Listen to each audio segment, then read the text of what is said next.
Hi, and welcome to the FindFocus show. I'm Martin Bödecker, and today we will talk about a really special topic. It's about automation, and I want to start this episode with an example from the aviation industry. And I will just reference a short paragraph from the book The Glass Cage by Nicholas Carr, one of my favorite books about automation and the use of computers and how it affects our life. And basically the story goes like this. On January 4th in 2013, the first Friday of the new year, the Federal Aviation Administration released a one-page notice. It had no title. It was only identified as safety alert for operators. And basically what it says was that pilots of aircraft should not use autopilots all the time, because if they do, it will likely lead to more crashes because of the reduced skills. Pilots do not train their skills anymore. And this is something I noticed in the marketing industry, in the online marketing industry, or in businesses in general as well, that a lot of people, entrepreneurs, automate way too soon.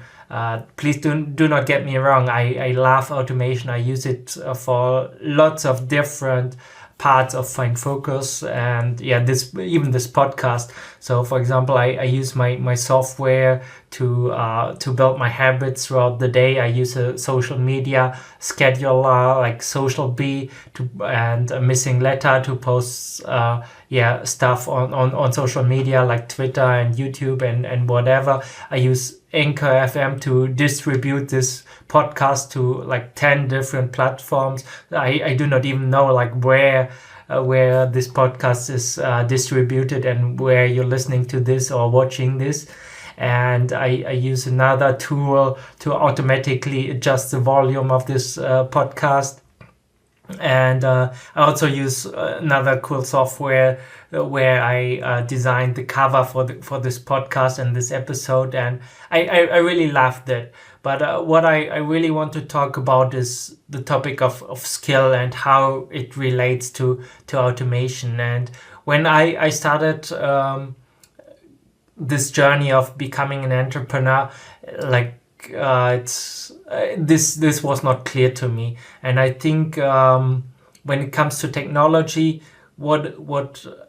sure, it can help to automate it, to save a lot of time. What gets lost oftentimes is, just like by using an autopilot, is the skill that we actually need to build successful businesses.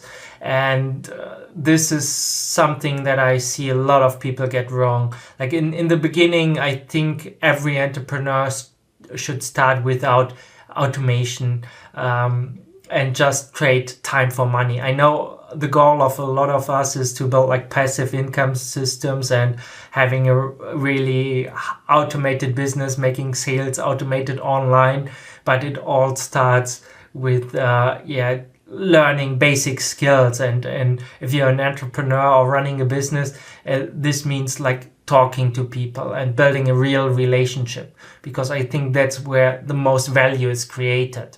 And like you will get a lot of value from this podcast by listening to this, but it would be something completely different if we were talking directly to me and we could analyze your situation one-on-one, and like where you're stuck with your habits and your business and all. But that takes a lot of time from my side, and having the podcast allows me to share this into the wide open, which is great, which is what I really love about the internet. But at the same time, it's so easy to get stuck in this rabbit holes into online discussions that lead basically nowhere and that are just a complete waste of time. So I think the way to build a successful online business, even if you go like the passive income model or like trying to sell info products online or something, it's all around the value you provide and the skill that you need to acquire first before you can actually help other people.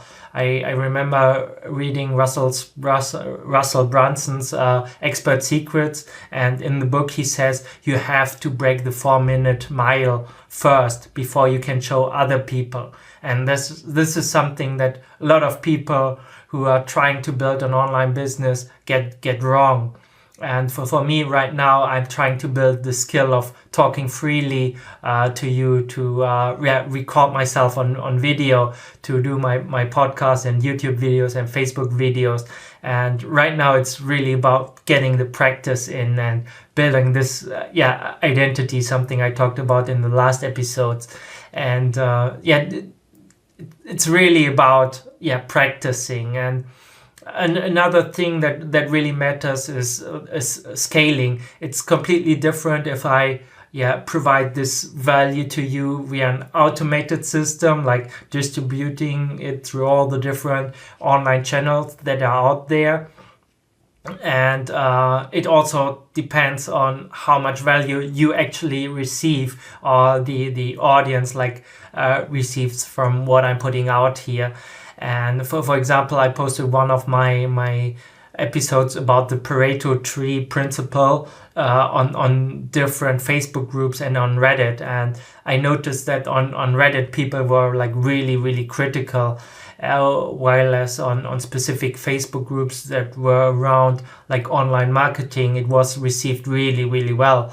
And this is something I thought to myself, I really like the Pareto principle, and I just have to put my content in front of the right people. And these are the people who, like you, who listen to my podcast or watch my video. And over time, we will build a relationship, an intimate relationship. And that's why I love podcasts so much, for example. And ideally, I would like to help you in your situation. Right now, I'm still starting out. I'm currently preparing my first online summit, the Pareto Marketing Summit, where I will talk about the Pareto principle more in detail and interview other experts to really condense all the knowledge that they gained in the last 10 or 20 years, or however long they're already working online and building businesses, and helped other people to build successful brands and businesses online, and really bring this to you. And because when it comes to building a successful business, it's really about the value you provide and how our customers perceive this value. And one of my favorite examples was a podcast I did a couple of months ago with Hunter Otis. Hunter helps people to overcome porn addiction, and for me, there's a huge there's a huge community, the NoFap community on Reddit, and it's completely free, and people try to help each other to get over porn addiction. And Hunter built a successful business out of this, and by just helping a few people. But he charges I don't know what a typical therapist charges, a couple of $1,000s to really get to the ground and help people one-on-one, and also building a community of people who want to overcome this addiction. And that's when I realized it's really about helping people and helping them to overcome their struggles. And while the information on Reddit might be useful to some people, other people might need more personal help and are willing to pay a lot for this, even though you might think it's a stupid topic. But it's really how he makes a 6-figure business, how he built his 6-figure business. And there was such a huge insight for me that it's possible to build an online business, for example, in this niche, and really charge a lot of money. And same goes with time management and everything. And that's why I decided I had the same problem with FindFocus. Like FindFocus was the software for basically everyone, like for students and for PhD students, for people working online, and for writers, authors, and a lot of people compared the software to free tools like Self-Control. And I'm not able to build a successful business if I'm giving away my software for free. I have to have like a value ladder, and to find the people who are willing to pay for my advice and what I have to share. And I think it's the same in your business as well. Or if you're trying to build a business, you have to find the top 1% of people who are really willing to pay for your advice. And one huge insight I had when I looked at my specific topic, when I was like trying to get FindFocus out into the market, was seeing my wife. I know a lot about these dangers of automation and using technologies and getting addicted to the internet and to porn and to everything. And but I'm still not able to convince my wife to put her phone down. Like she still is scrolling through Instagram and Facebook, and basically I stopped trying to change her. Maybe she will get it at some point. I don't know. I still love her like with all my heart, but if she's not willing to, like, if she does not see this as a problem, then I'm not able to help her, because she does not want my help. And if I'm not able to help my own wife, even though I believe this is a huge problem and that she would be much better off if she goes to bed earlier instead of browsing Instagram and Facebook before going to sleep, then I'm not able to help like most people out there. Like I'm having such an intimate relationship with her, but I'm not able to help any. Like if I'm not able to help her with my service, that I believe is hugely valuable to other people. And I know that from the testimonials I get about FindFocus, some people say it changed their life completely. And but I'm not able to tell my wife. That means like I have to focus on the people who say like, yeah, this is crazy valuable, and I'm willing to pay a lot of money for this, because software saves me so much time, and your advice helps me so much and saves me so much time and helps me to build my business. So that's why I decided to really focus down on the people that I want to help, which are entrepreneurs or people who want to build a business like you. And that was such a huge insight. And I'm really narrowing down on people who are struggling to build their online business because they are wasting so much time on social media, on Facebook, on Instagram. But because I know there's certain ways to make this work, but it's also really, really easy to get sucked into this online platforms, because everything is built to be so addictive. And currently, like I had a phase where I was walking through like, Facebook is really bad for me, and I quit my account and everything. But I decided to return to Facebook. But now I return like much more intentional. I'm trying to really use this as a social network to build connections with people I care about, and to find my target audience basically.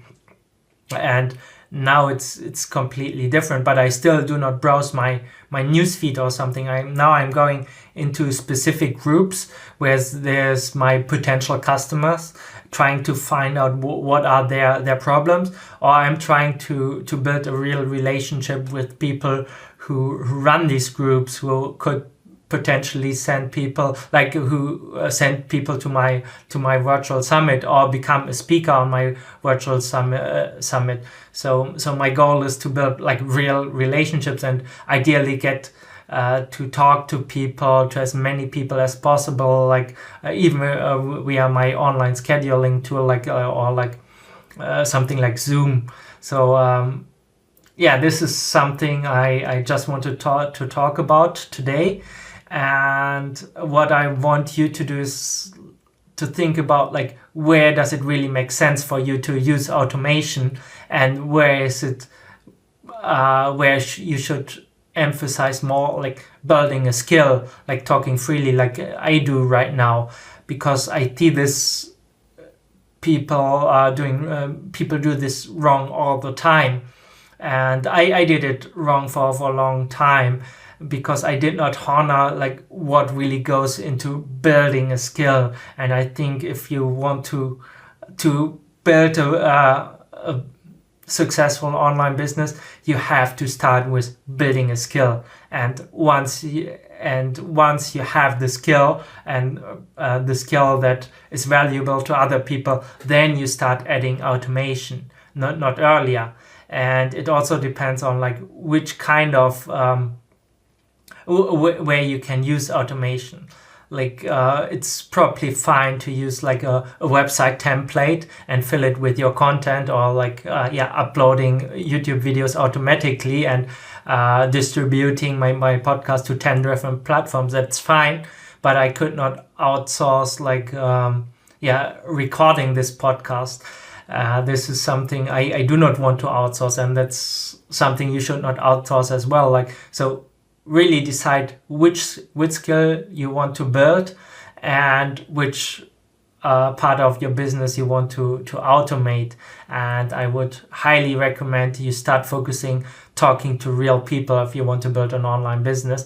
And then once you get to understand your perfect customer, then you can start adding automation and trying to talk to a lot of people via all the different channels. But if you're just starting out, try to talk to real people. And even if you're farther down and you already have a successful business, then it's still about talking to the right people and building relationship with the right people, to people who can get your product or your service in front of the right people. So to really finding the leverage there. And so that's something I really I realized something I'm not really good at, talking to people, but I'm getting better. I'm trying. I'm also trying to get better with distributing my content to all different platforms, and discussing topics. And one last thought I really want to share is like when I was posting this this Pareto tree principle on Reddit, like some negative comments were there, and I thought about, should I answer the discussion?